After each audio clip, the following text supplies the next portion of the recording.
저희 시어머니는요, 원래부터 의심이 참 많은 성격이십니다. 무슨 말씀을 드려도 고지고대로 듣지 못하시고 제가 거짓말을 한다고 생각하십니다. 결혼할 때는 이런 본색을 드러내지 않으셨는데 제가 마음에 안 드신 건지 사사건건 저를 의심하기 시작하시더라고요. 결국 웃지 못할 일까지 벌어지고 어머님은 얼굴이 하얗게 질려선 저에게 사과하시고 이제 다시는 저희 일에 간섭하지 않으십니다. 사실 남편의 돈 사고 때문에 일어난 일이라 어디 말하면 내 얼굴에 침 뱉기거든요. 그래서 아무에게도 말하지 못했는데 제가 자주 보는 이 사연 게시판이 생각나더라고요. 대나무 숲이라 생각하고 저도 다 털어버리고 잊으려고요. 저희 시어머니의 의심은 결혼 초부터 시작되었습니다. 저랑 남편은 연봉이 500만 원 정도 차이가 나요. 그런데 제 직장은 남편에 비해 상여금도 꽤 높은 편이고 복지도 좋아서 솔직히 집만 있으면 월급 받는 족족 돈을 모을 수 있습니다. 분기마다 옷 사라고 복지금 나오고 어디 놀러 갈 때는 회사와 제휴된 리조트 예약하면 되고 운동하라고 건강복지지원금도 나와요. 성과금, 상여금도 업계에 비해 절대 짜지 않은 편이죠. 그렇지만 저희는 풀대출해서 신혼집을 마련했기 때문에 대출금 갚기도 빠듯합니다. 시댁 친정에서 돈 1원도 받지 않고 오로지 저희 힘으로 결혼했어요. 양가 모두 노후는 안정적으로 준비되신 분들이긴 하지만 저희가 결혼 때 지원받지 않겠다고 했습니다. 굳이 안 받아도 될 도움이고 저희 능력이 없는 것도 아닌데 뭐하러 부모님 노후 자금 빼서 저희 잘 살자고 돈 받나 싶었거든요. 그 부분은 저희 양가에서도 뜻깊게 생각하셔서 저희 보고 대견하다 하셨어요. 아버님도 제가 야무지다며 참 좋아하셨고요.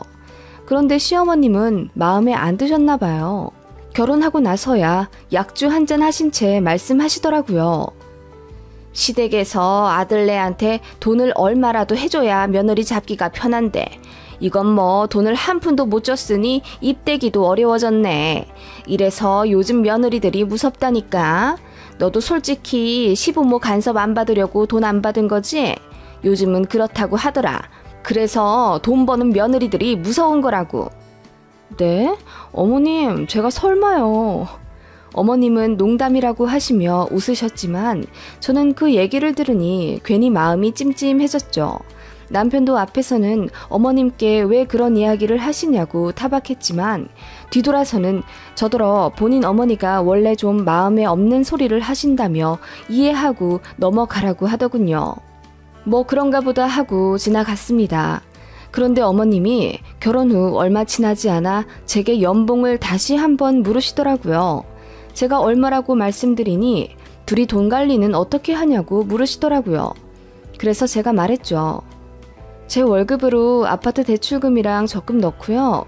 남편 월급으로 저희 보험비, 다달이 들어가는 세금이랑 카드값하고 경조사비 내는 편이에요. 남으면 따로 비상금 통장에 넣고요. 네 월급은 그러면 다 은행으로 들어가는 거네? 아, 네, 아무래도 그렇죠. 그래도 제 복지카드가 있어서 뭐 따로 나갈 게 없어서 다행이에요. 그러면 너 저기 분기마다 상여금 그런 거 들어오는 거는 어떻게 하니? 아, 그거는 저희 재테크 하는 통장에 넣어요. ETF랑 연금 저축 펀드 하는 게 있거든요. 뭐라고? 아유, 요즘은 뭐가 그렇게 어렵니? 아무튼 그럼 네가 버는 돈은 다 은행으로 간다는 얘기네. 이건 뭐 확인할 방법도 없고. 네? 어머님 그게 무슨 말씀이세요? 아니다. 아무튼 월급 관리 잘해라. 네가 잘해야 가정에 복이 들어오는 법이야. 현명하게 생각해서 딴 주머니 차지 말고 잘 모아둬라. 요즘 며느리들은 자기 월급 100% 오픈하지도 않는다더라. 그 말씀에 저도 기분이 좀 상했죠. 저는 옷도 잘 안 사입고 명품에 관심도 없거든요. 그냥 돈 생기는 족족 다 모으고 또 갚고 그러고 있는데 제가 무슨 돈을 딴 데로 빼돌리는 사람 마냥 의심하시니 말이에요. 어머님, 저 그런 사람 아니에요. 제가 무슨 딴 주머니를 차요. 그런 사람 아닌 사람 어딨다니. 이제 우리 아들 돈으로 카드값도 다 낸다면서. 들어오는 월급 족족 네가 만지고 산다는 건데 어떻게 딴 생각이 안 들겠니? 아서라, 그냥 노파심에 하는 말이니. 네가 알아서 잘하겠지. 그렇게 찜찜하게 이야기를 마무리하시는 시어머니셨습니다. 솔직히 기분 나빴지만 뭐 결혼한 아들네 자금 사정 궁금해 하실 수도 있다고 생각해서 넘겼습니다. 그런데 설상가상 남편의 실수로 큰일이 생겨 더 심란해지는 일이 생기고 말았습니다. 남편이 생전 안 하던 주식을 결혼하고 나서 시작하게 되었는데 이 인간이 그냥 가지고 있는 돈으로 하면 제가 뭐라고 하나요? 무모하게 미수거래를 했더라고요. 저는 주식을 좀 아는 사람이라 남편이 그런 허무한 실수를 한 게 어이가 없었습니다. 같은 사무실 사람들이 코인으로 몇 억씩 벌고 또 단돈 100만 원으로 레버리지를 해서 몇 천만 원씩 불리니까 남편도 혹해서 점심시간에 사람들 따라서 멋모르고 같이 했다나 봐요. 남편 통장에 있던 비상금으로요. 다행히 제가 바로 손을 써서 빚이 450만 원 정도에 그치게 되었지만 액수를 떠나 제 의견을 묻지 않고 돈을 사용했다는 것에 너무 화가 나서 남편을 그야말로 조져버렸습니다. 다시는 그런 짓 못하게 아예 이혼 서류도 써서 겁도 주고 한 번 더 돈 가지고 실수하면 아파트 명의도 돌려서 빈털터리로 내쫓아 버리겠다고 각서도 썼습니다. 남편은 벌벌 떨면서 다신 안 그러겠다고 빌었고 저는 그 정도에서 용서해주고 넘어갔습니다. 대신 양가에 알리지는 않았죠. 걱정하실까 봐요. 그래도 그렇게 잃은 돈이 너무 아깝더라고요. 그래서 가뜩이나 저희 쇼핑도 안 하고 돈도 거의 안 쓰긴 하지만 더 아꼈습니다. 남편 정신 차리라고 일부러 더 오버한 것도 있어요. 남편 담배도 끊게 하고 월급 통장도 제가 관리했습니다. 그전엔 남편이 알아서 카드값 내고 돈 낼 거 알아서 내고 그랬는데 그것도 아예 제가 처리하기로 했어요. 돈 관리를 처음부터 끝까지 제가 하게 된 거죠. 그리고 남편 빚 갚을 때까지 배달 음식 절대 시켜 먹지 않고 외식도 안 하기로 했고요. 남편은 당분간 투잡뛰기로 했습니다. 걸어서 배달해주면 건당 2, 3천 원 정도 받는 알바가 있어요. 요즘 젊은이들 사이에서 심심찮게 유행하는 간편한 배달 알바입니다. 퇴근하고 나면 저녁 먹자마자 남편 내보내서 2시간 정도 하다 오게 했습니다. 그렇게 2시간 동안 정신없이 뛰고 오면 남편은 겨우 15,000원 정도 벌어오더라고요. 솔직히 그 450만 원? 귀여운 수준이라 금방 갚죠. 살다 보면 그 정도 빚이야 쉽게 생기기도 하고 남편도 철없는 맘에 순간 저지른 실수인 거 인정하고 반성했습니다. 그치만 나름대로 정신 차리게 해준다고 제가 내린 벌이고 남편도 제 뜻 따라서 열심히 했습니다. 뜻밖의 남편 살도 빠지고 혈색도 좋아지더군요. 남편이 걸음걸이가 좀 단정치 못해서 운동화가 금방 해지는데 빚 갚기 전까지 안 사준다고 했습니다. 물론 복지카드로 살 수는 있었지만 일부러 안 사줬어요. 그리고 남편만 그렇게 쫀 게 아니라 저도 안 먹고 안 사고 그렇게 살았어요. 일부러 그렇게 허리띠 졸라매 가며 빠듯하게 살았습니다. 남편이 엄청 미안해했고 충분히 반성했다 생각이 들었습니다. 그런데 저희 달라진 생활을 시어머니가 제일 먼저 눈치채시곤 잔소리를 하시더라고요. 남편 퇴근하고 나서 힘들 텐데 왜 밖에 내보내서 알바를 하게 하냐고 저한테 뭐라 말씀하시길래 남편이 당황해하면서 먼저 말했습니다. 나 살 좀 빼려고 다이어트 때문에 일부러 걷기도 하는데 돈도 벌고 좋지 뭐. 아니, 뭔 살을 뺀다는 거야? 안 그래도 힘든데. 저기 며느리 회사에서 운동복지 어쩌고 포인트도 들어온다며. 그걸로 헬스장이나 끊으면 되지. 뭔 청승맞게 알바를 한단 말이니? 세아가, 너도 참 그렇다. 같이 맞벌이 하면서 네 남편 저러고 알바하게 냅두면 마음이 편하니? 어머, 어머님, 그게 아니라요. 사실 이가... 묘하게 또 제 탓으로 돌리며 저를 원망하시는 시어머니 때문에 화가 났어요. 그래서 남편이 돈 사고 친 것에 대한 벌을 받는 거라고 말하려 하자 남편이 서둘러 말하더라고요. 엄마, 내가 한다고 한 거야. 우리가 알아서 할 테니까 엄마는 신경 쓰지 마세요. 아니, 근데 운동화는 왜 이렇게 해져가지고 다른 거 없니? 아니면 좀 사든가. 아니, 조금 더 신고 새로 사면 돼. 남편이 급하게 해진 운동화를 가리며 말하는데 시어머니가 복장 터진다는 듯 가슴을 치시며 왜 이러고 사냐고 남편 등짝을 때리시더군요. 저는 그냥 밝히는 게 낫겠다 싶었는데 남편이 극구 말리더군요. 돈 사고 친 거 절대 부모님들한테 말하지 말아달라며 지도 지가 한심한 짓 한 거 알더군요. 제발 우리 엄마한테는 말하면 안 돼. 우리 아빠 예전에 보증 잘못 써줘서 집 망할 뻔했거든. 그래서 돈 사고에 엄청 예민하셔. 이거 알게 되면 나 정말 엄마한테 뭐가지 날아갈지도 몰라. 으휴, 그러게 왜 그런 짓을 했어. 알겠어. 어머님한테 말씀 안 드릴게. 됐니?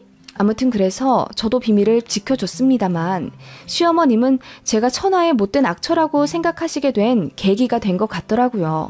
운동화도 제대로 안 사주고 저녁마다 밖으로 등 떠밀어 고작 10,000원 정도 벌어오라고 남편 알바시킨 나쁜 년이 된 거죠. 짜증은 났지만 뭐 나중에 오해는 알아서 풀릴 거라고 생각하고 저도 바쁜 일상에 휩쓸려 어머님 신경을 쓰지 않고 살게 되었습니다. 그게 화근이 될 줄은 꿈에도 몰랐죠. 시어머니는 툭하면 저희에게 남부럽지 않게 벌면서 왜 그렇게 청승맞게 아끼고 사냐며 핀잔을 주시더군요. 그리고 어느 날은 저 보란 듯이 남편 운동화만 덩그러니 사서 저희 신혼집에 오시더라고요. 참고로 시댁이랑 저희 집은 가깝습니다. 차로 30분 정도? 시어머니가 운전을 하시기 때문에 왕래도 잦은 편이긴 해요. 아무튼 시어머님이 집에 연락도 없이 오셔서는 그렇게 남편한테만 새 운동화 박스를 건네시는 겁니다. 며느리는 알아서 잘 신고 다니길래 우리 아들 것만 좀 사왔어. 예, 너무 기분 나빠하지 마라. 이거 다 며느리 욕먹지 말라고 시애미가 배려해주는 거다. 지 남편 그 짓꼴로 하고 다니면 결국 욕먹는 건 부인이야. 하시며 새 점퍼도 꺼내서 남편 몸에 막 대시더군요. 너무 황당했습니다. 그래서 멀뚱히 서서 어이없다는 표정으로 남편을 보니 남편은 안절부절 못하며 이러지도 못하고 저러지도 못하고 그저 왜 사왔냐 괜찮다라는 말만 반복하더군요. 그렇게 어머님은 남편만 노골적으로 챙기기 시작하셨어요. 같이 식사하는 자리에서 저 보란듯이 대놓고 봉투를 남편한테 주시며 자, 너 돈도 없지? 이걸로 회사에서 커피도 사 먹고 고기도 좀 사 먹고 그래라. 라고 저를 보시며 남편 옷 안 주머니에 넣어주시더군요. 제가 남편을 말없이 째려보자 남편이 눈만 대굴대굴 굴리더니 식은땀 잔뜩 나서는 저에게 다시 그 봉투를 주더라고요. 어머님 앞에서요. 그러자 어머님이 크게 당황하시며 아니 아들 준 돈을 왜 또 며느리를 준다니? 세상에 얼마나 아들을 잡고 살았으면 땡전 한 푼 만지지도 못하고 돈 생기는 족족 지부인한테 돈을 주는 거야. 라고 우는 소리를 하시는 거예요. 그쯤 되니 저도 은근히 악에 바치는 거예요.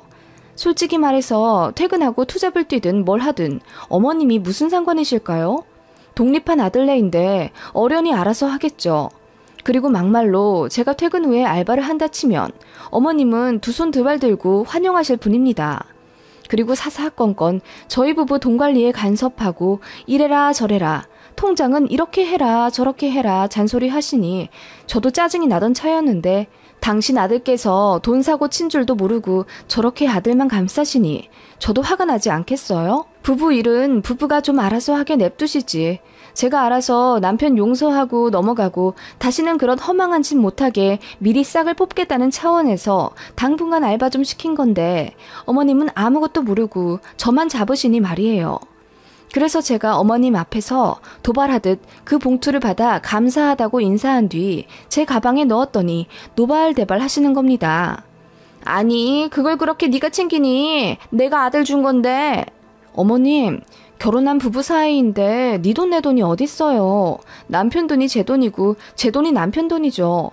그리고 남편 빚도 제 빚이고 제 빚도 남편 빚이에요. 그건 아시죠 어머님? 이라고 제가 의미심장하게 말하자 남편은 식은땀을 흘리며 연신 그 말만은 하지 말아달라며 애타게 신호를 보내더군요.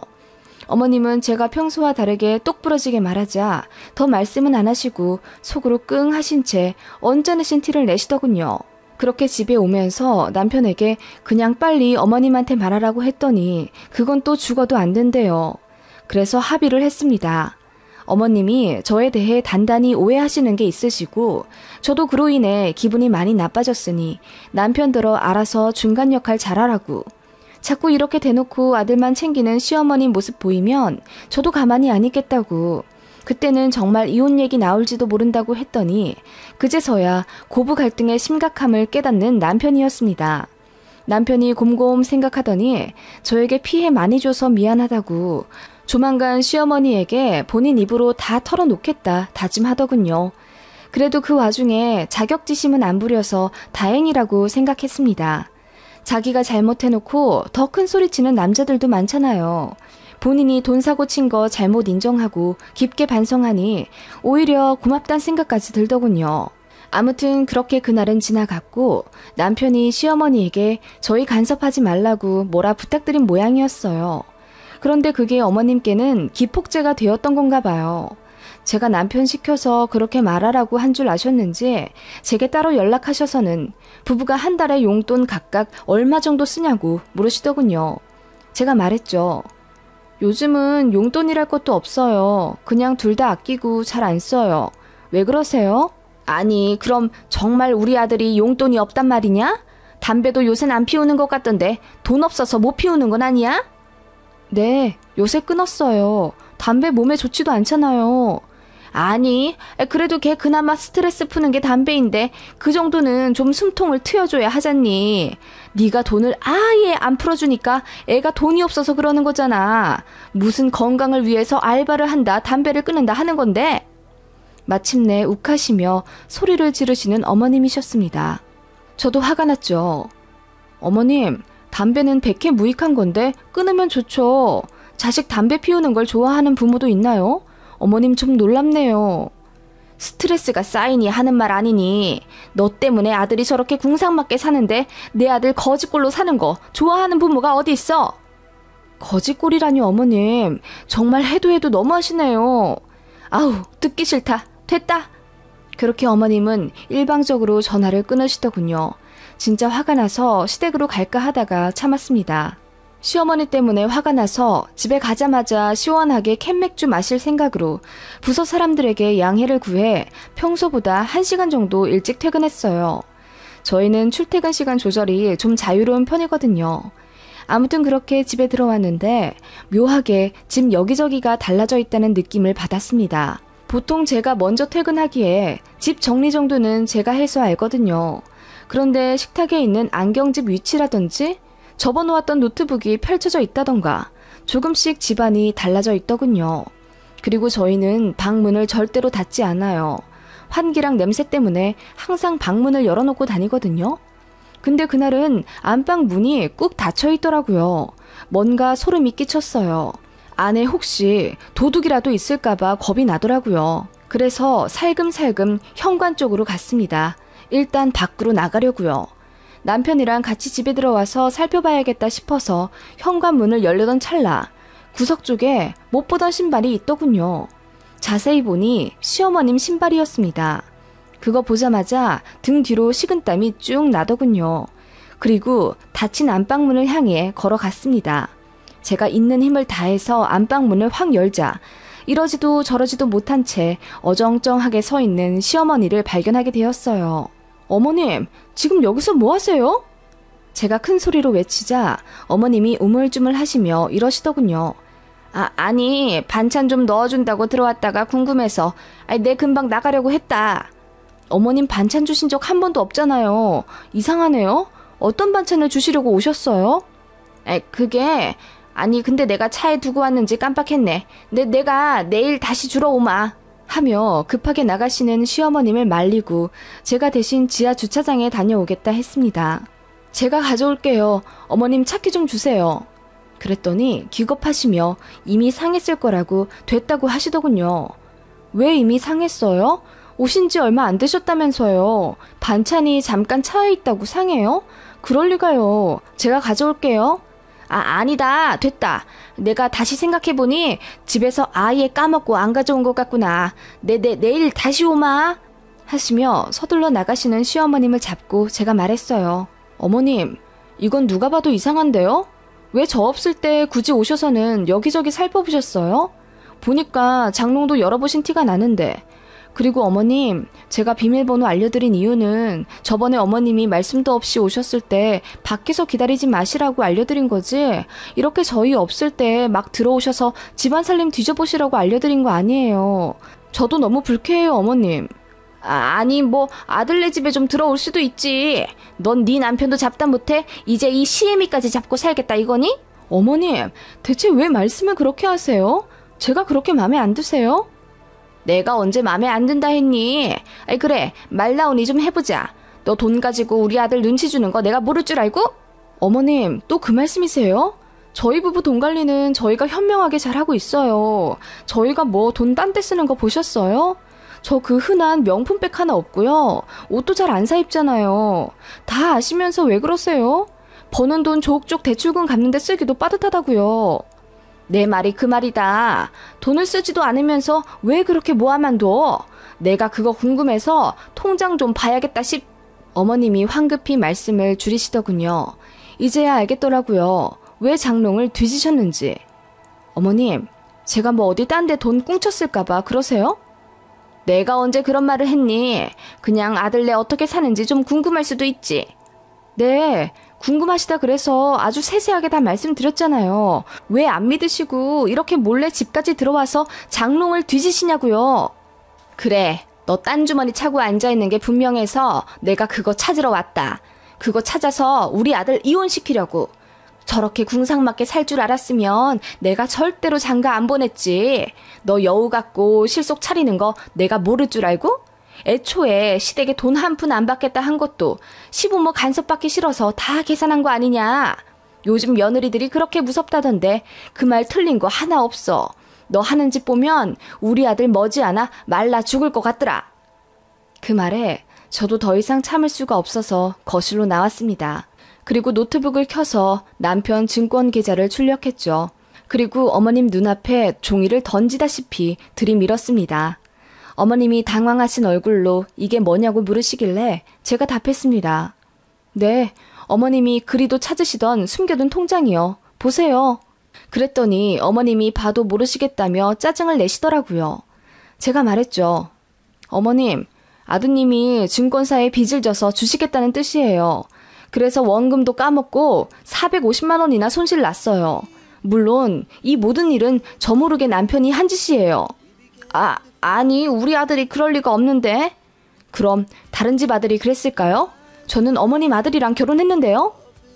시어머니는 그렇게 믿을 수 없다는 듯 제가 내민 종이를 보며 얼굴이 하얗게 질리셨습니다. 맞아요. 450만 원이요? 별거 아니죠. 4,500만 원 빚진 것도 아니고 450만 원이면 귀여운 수준이죠.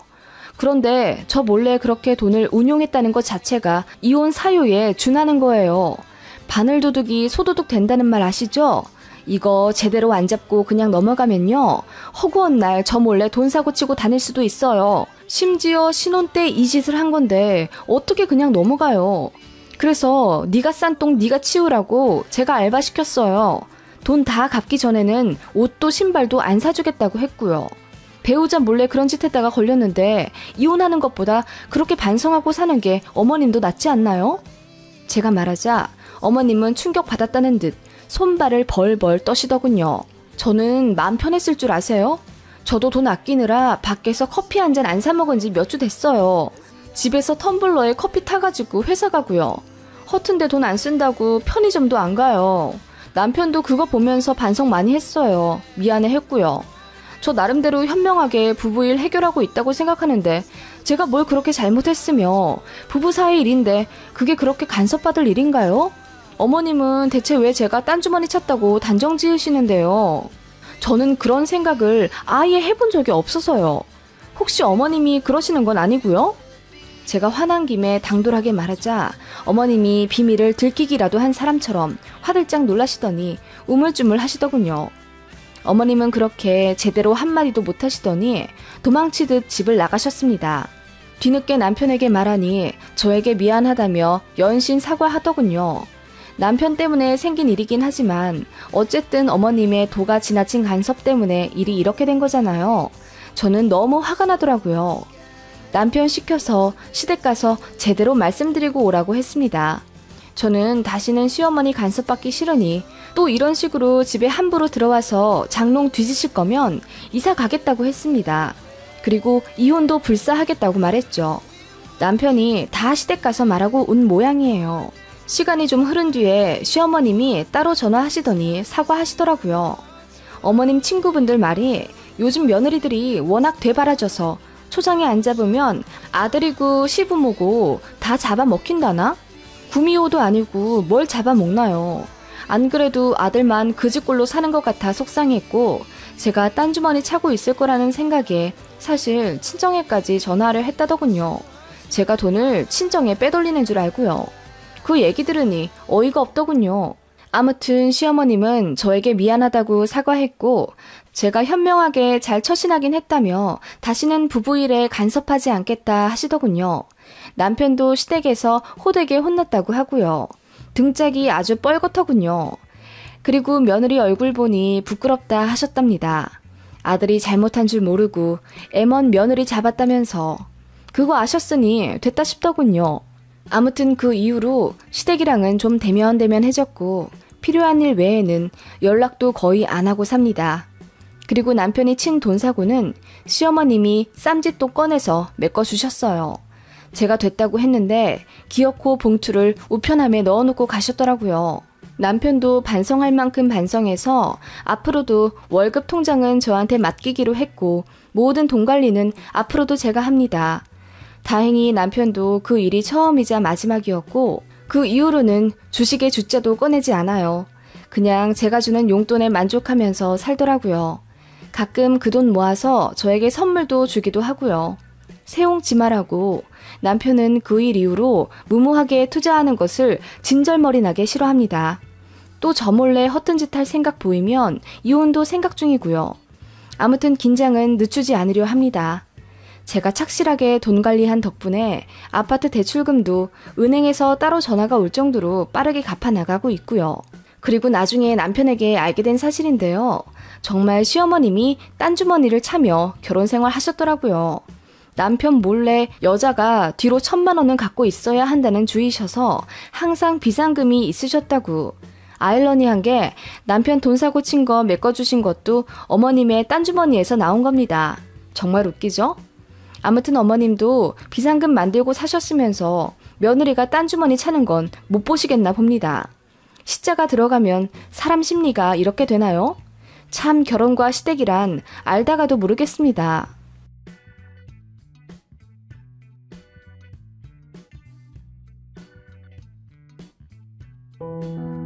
세상에 참 이런 일이 있네요. 저는 올해 32살의 회사원이고 재작년에 이혼을 했습니다. 다행스럽게도 혼인신고를 아직 안 한 상태였긴 하지만 전 남편과 식도 올리고 한 달 정도 같이 살았죠. 저는 전 남편에게 어마어마하게 뒤통수를 맞았고 그 충격과 배신감으로 전 남편과 시누이를 사기죄로 고소했으며 친족 간 학대로 처벌받게 만들었습니다. 그 과정에서 스트레스를 많이 받아 원형 탈모가 생기기도 할 정도였죠. 아주 악랄한 제 전 남편과 불쌍한 그 노모 이야기 들으시면 입을 다물지 못하실 겁니다. 저는 2년 전 회사 사람의 권유로 한 소개팅에 나가게 되었어요. 하도 부탁을 하길래 그냥 밥 한 끼 먹는다고 생각하고 나간 그 자리에서 저는 전 남편을 만나게 된 거죠. 학벌, 직장, 외모, 뭐 하나 꿀릴 게 없어 보이는 완벽한 사람이었는데 저에게 반했다며 바로 애프터 신청을 하더군요. 아무 기대도 안 하고 나간 자리에서 뜻밖의 횡재를 한 것 같은 기분에 저도 분위기에 이끌려 그 남자에게 호감을 갖게 되었어요. 그렇게 순식간에 저희는 서로에게 빠졌습니다. 아니, 정정할게요. 저 혼자 빠져버렸다고 볼 수 있겠네요. 저희는 불같은 연애를 했고 불과 사귄 지 반년 만에 결혼 이야기가 나와서 일사천리로 결혼을 준비하게 되었습니다. 저는 평범한 공무원 집안에서 자라 인서울 인문대 4년제를 스트레이트로 졸업해서 바로 24살에 중견기업에 입사한 너무나도 평범한 서울 여자입니다. 그렇게 쭉 회사 다니면서 재미없게 살았고 중간중간 연애는 물론 했지만 저는 주로 차이는 쪽이었습니다. 제가 너무 착해서 매력이 없다더군요. 많은 남자들이 처음엔 제 고양이 같은 외모에 반해서 다가왔지만 생각보다 저는 쑥맥이었고 비도덕, 비윤리적인 것을 아주 혐오해서 다른 생활 스타일이었어요. 그리고 의리라는 걸 참 중요시해서 남자친구가 있으면 남자친구가 싫어할 만한 짓을 아예 하지 않았습니다. 생긴 것과 달리 너무 순해 빠지니 다들 사귀면서 금방 재미없어 하더라고요. 제가 정말로 남자 다루는 능력이 없어서일 수도 있겠지만 저는 밀당 같은 거 하면서 상대방 신경 쓰이게 하고 싶지 않은 거예요. 대쪽 같다고 해야 하나? 싫으면서 좋은 척 못하고 좋으면서 싫은 척도 못하는 성격. 그런 저는 남자 앞에서 자신감이 많이 떨어졌는데 소개팅으로 만난 그 남자는 오히려 그런 제 성격이 너무 좋다고 하니 혹하지 않겠어요? 나는 여우 같은 여자 딱 질색입니다. 겉과 속, 앞과 뒤가 다른 사람은 주변에 두기도 싫어요. 은하 씨는 투명해서 좋아요. 무슨 생각을 하는지 어떻게 반응할지 다 보여서 나는 그게 너무 좋다고요. 누가 나쁜 여자를 매력적이라고 했나요? 말도 안 되는 소리예요. 은하 씨같이 착한 여자가 세상에서 제일 매력 있습니다.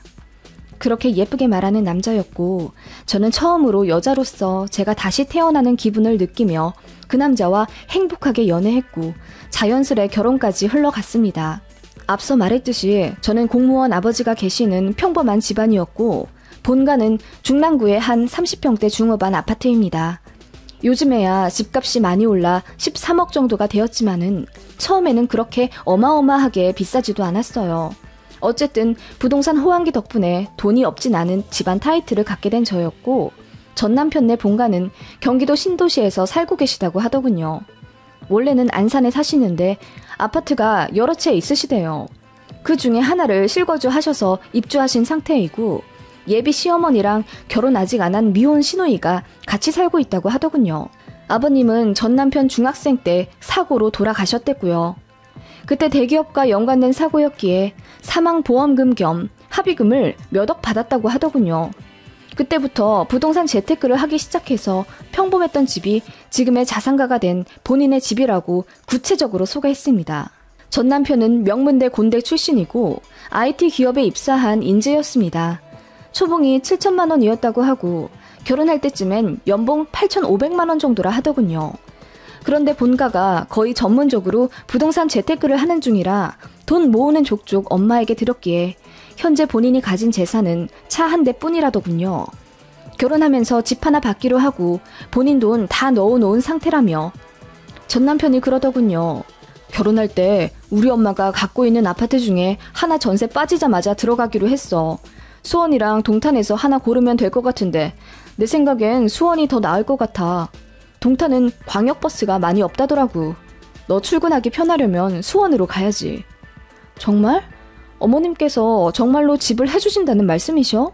그럼 하나밖에 없는 아들인데 당연히 집을 해주시지.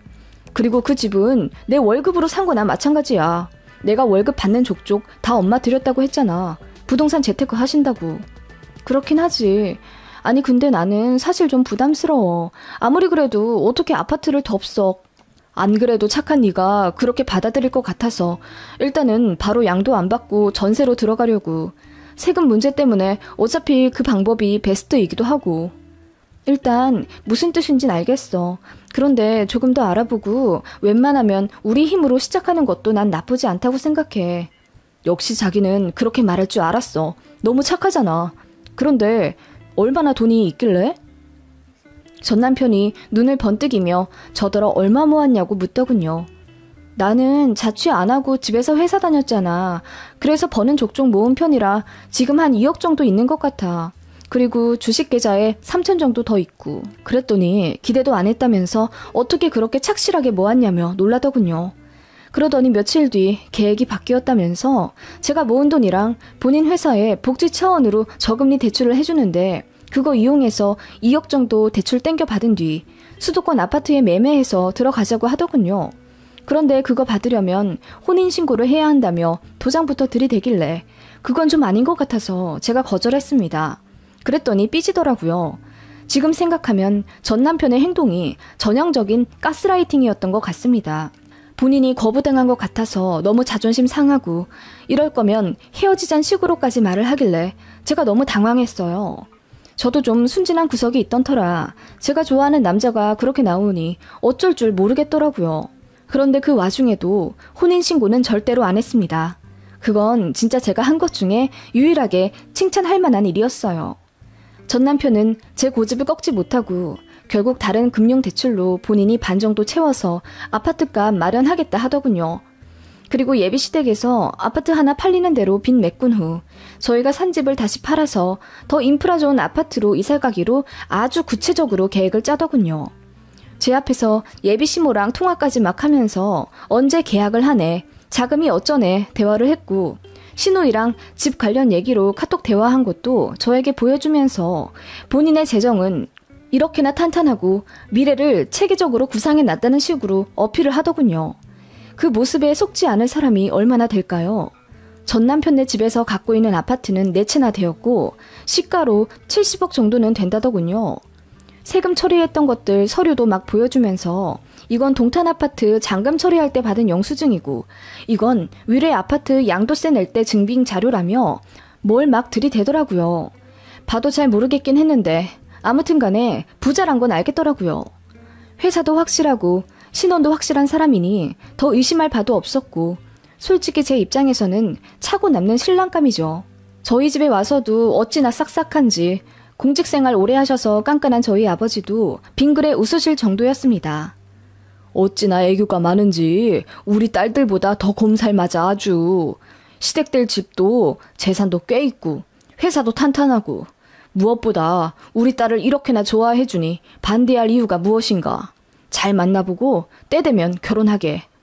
그렇게 저희 친정 부모님한테까지 합격 목걸이를 얻은 저희 전 남편은 본인 집에 인사를 가자고 하더군요. 그래서 주말에 꽃이랑 한우 사들고 예비시댁으로 갔어요. 신도시 아시잖아요. 무슨 도로가 그렇게 넓은지 왕복 10차선은 되는 듯하고 동네 전체가 모두 새 것이었습니다. 작은 슈퍼조차 없는 번쩍번쩍한 새 동네요. 아파트마다 높이는 얼마나 높은지 저 동탄 처음 가본 거였거든요. 너무 좋더라고요. 그런 곳에 한 신축 아파트로 전 남편이 운전해 들어가더군요. 가니까 예비 신호이만 계셨어요. 예비 신모는 급한 계약건이 있어 잠깐 나가셨다고 하길래 아쉬운 마음을 뒤로한 채 예비 신우랑만 얘기를 나눴습니다. 그런데 집이 정말 모던하더라고요. 신우의 취향대로 집이 꾸며진 건지 어르신들 사시는 것처럼 안 보이더군요. 집이 좀 영하죠? 우리 엄마 취향이 좀 젊으셔. 그나저나 결혼한다고. 잘 살아요. 나 절대로 신우이 짓은 안 할게. 걱정하지 마. 하시면서 귀엽게 웃으시더라고요. 웃는 모습이 전 남편이랑 똑 닮아서 왠지 모르게 정감이 갔어요. 집을 간단히 둘러보는데 와인과 양주가 엄청 많았고 주로 블랙으로 인테리어가 되어 있었습니다. 누가 보면 남자 혼자 사는 집인 줄요. 게다가 어르신이 댁에 사시면 소파도 굉장히 크고 을에 안마의자도 하나씩 있지 않나요? 그런데 거실에는 1인용 리클라이너 소파만 하나 덩그라니 있었으며 아무리 봐도 어르신이 편히 계실 만한 곳은 아니다 싶더군요. 그래도 뭐 취향이 그러시다니 놀란 마음 뒤로 한 채 애써 수긍했죠. 신우와 그렇게 기분 좋은 첫 대면을 했고 시부모님이랑은 나중에 만나 뵙기로 한 뒤 저희는 본격적으로 예식장과 신혼여행 계약, 스드메, 신혼 가구 가전 등을 알아보러 다녔습니다. 시부모님을 아직 못 뵌 게 찜찜했지만 시어머니 될분과는 종종 통화했어요. 너무 바쁘시다며 아무래도 상견례 때나 볼 것 같다고 하시길래 깜짝 놀랐습니다. 그래서 제가 친구들에게 상담하니 요즘은 결혼 전에 한 번 정도 인사 가고 바로 상견례 간다는 거예요. 예전에야 여러 번 왕래하며 얼굴 익히고 정 붙인 다음에야 결혼했지 요즘은 그렇지도 않다길래 그런가 보다 했습니다. 전 남편도 그런 식으로 저를 엄청 달래더군요. 시어머니 자주 뵈서 뭐해. 자기한테 불편하기나 하지. 자기도 결혼하면 알걸? 쿨한 시부모님 만나는 게 얼마나 복받은 일인지. 그런 게 아니라 우리 결혼에 아예 관심이 없으신 건 아닐까? 아니면 내가 마음에 안 드신다거나. 그건 절대 아니야. 전 그렇게 불안하면 내가 다음 주 중에 어떻게든 엄마랑 자리 만들어 볼게. 그렇게 만들어진 예비 시모와의 저녁 식사 자리였습니다. 어머님 안녕하세요. 이제야 뵙게 되네요. 너무 뵙고 싶었어요. 제가 살갑게 인사를 하자 예비 시모가 정말 밝은 얼굴로 저를 맞아주시더라고요. 반가워요. 우리 아이랑 결혼한다니. 가족이 돼주어서 고마워요. 제가 더 감사합니다. 너무 바쁘시다고 들었어요. 그리고 몇 년 뒤에 저희 아파트 해주시겠다고 하셨다던데 덥석 받아도 되려나 모르겠어요. 너무 감사해서 죄송하기까지 할 정도예요. 그 정도야 뭐 괜찮아요. 부담 갖지 말아요. 어차피 아들 하나 주려고 계획해둔 건데요 뭐. 감사합니다. 어머님, 참 그런데 오른쪽 무릎이 안 좋으시다고 하지 않으셨어요? 바쁘신데 저희 회사 근처까지 오시고 혹시 다음에 식사 모실 일 있으면 제가 어머님 쪽으로 갈게요. 이 나이 먹은 사람들 하나씩 다 아프죠. 뭐 개의치 말아요. 하시며 깔깔 웃는 명랑하신 시어머니셨고 화기애애한 식사 시간을 보냈어요. 그런데 어머님이 계속 시계를 보시더니 뭔가 초조하다는 식으로 남편을 채근하더군요. 아, 1시간 됐다. 나는 이제 가볼게요. 네? 아, 네, 바래다 드릴게요. 괜찮아요. 상견례 때 봐요. 그렇게 먼저 일어나신 예비 시모를 보는데 전 남편에게 미리 들어 오른쪽 무릎이 안 좋다고 한 것과 다르게 왼쪽을 져시더라고요. 이상하게 생각은 했지만 뭐 양쪽이 다 아프신가 보다 하고 넘겼죠. 그렇게 수월하게 결혼 준비를 했고 마침내 상견례까지 하게 되었습니다. 상견례 때 역시 그 예비 시모는 딱 1시간만 있다가 가시더라고요. 일정이 있으시다면서요. 저희 부모님은 사실 좀 불쾌해하시긴 했지만 예비 시모가 너무 미안해하면서 다음에 식사 꼭 대접해드리겠다고 거듭 사죄하기에 그냥 알겠다고 했죠. 그때 알았어야 했는데 아무튼 저희는 결혼식이랑 신혼여행까지 아무 일 없이 순탄하게 잘 치렀습니다. 조금 이상한 점은 남편의 고향 친구들과 만났을 때였어요. 제가 신부 대기실에 있을 때였습니다. 남편의 오랜 친구들이라는 소위 불알 친구들이 대거 들어왔고 저더러 예쁘다느니 너무 참하게 생기셨다느니 칭찬을 늘어놓으시길래 좀 부끄러워하고 있었습니다. 그때 어떤 친구분이 이러시더군요. 요즘 같은 시대에 그런 시어머니 있는 집에 시집 간다는 사람도 드물 텐데 재수씨는 정말 마음이 천사처럼 고우신가 봐요. 네? 그게 무슨... 저 같으면 많이 생각했을 것 같거든요. 저 자식이 여자한테 잘하긴 하니까 너무 스트레스 받진 않을 거예요. 네? 아니... 그때 전 남편이 새신랑 차림으로 급하게 들어와 그 친구들을 데리고 밖으로 나갔고 고개를 갸웃하긴 했지만 그날 워낙 정신이 없어서 그 의아함도 바로 묻히게 되었습니다. 그렇게 결혼식을 끝내고 신혼여행도 다녀와 피곤한 몸을 뉘이며 신혼집에서 남은 휴가를 보내고 있었어요. 원래도 참 자상한 편이던 전 남편이 제 전신을 마사지 해주며 결혼해줘서 다시 한번 고맙다고 달콤하게 인사를 해주더군요. 응, 나도 고마워. 당신 같은 사람 만나려고 그동안 연애도 제대로 못했었나 봐. 그렇게 생각해준다니 고마워. 우리 무슨 일이 있어도 절대로 헤어지지 말자. 당연하지. 주례 앞에서 맹세했잖아. 아무리 힘든 일이 있어도 같이 잘 이겨내보자. 정말? 정말이야? 아무리 힘든 일이 있어도 정말 같이 극복할 거야? 나 자기 믿어도 돼? 그럼 그게 부부 아니겠어? 역시 내가 결혼 하나는 잘했어. 자기처럼 착하고 천사 같은 사람 만난 나는 평생 자기한테 절하면서 살아야 돼. 아무튼 그 마음 절대 잊지 마. 무슨 일이 있어도 아무리 힘든 일이 있어도 어디 가지 않기로. 그렇게 전 남편은 저를 바라보며 신신당부를 하다가 그걸로는 모자라는지 갑자기 종이를 꺼내와서 서약하자고 하더군요. 이게 뭐야? 두 사람은 어떠한 시련이 와도 무슨 일이 있어도 절대로 헤어지지 않고 고통을 감내하며 같이 이겨내기로 약속한다. 이를 어길 시 10억을 상대에게 주기로 약속한다? 아니 이게 뭐야? 그리고 언제 이걸 쓴 거야? 전 남편이 가져온 이상한 서약서를 보며 제가 헛웃음을 치자 전 남편이 웃으며 그냥 농담 삼아 만든 거긴 한데 저희 둘의 신뢰를 위해 꼭 서약해줬으면 좋겠다고 하더군요. 10억이라니 어이가 없어서 제가 초딩이냐고 물으니 장난스럽게 제 지장을 억지로 찍으며 껄껄 웃길래 저도 아무 생각 없이 웃고 넘어가고 말았습니다. 지금 생각하면 너무 어이없고 소름 돋는 전 남편의 행동이었죠. 그렇게 행복한 신혼생활을 보내는 중 결혼식 후, 그러니까 한 2주 되었을까요?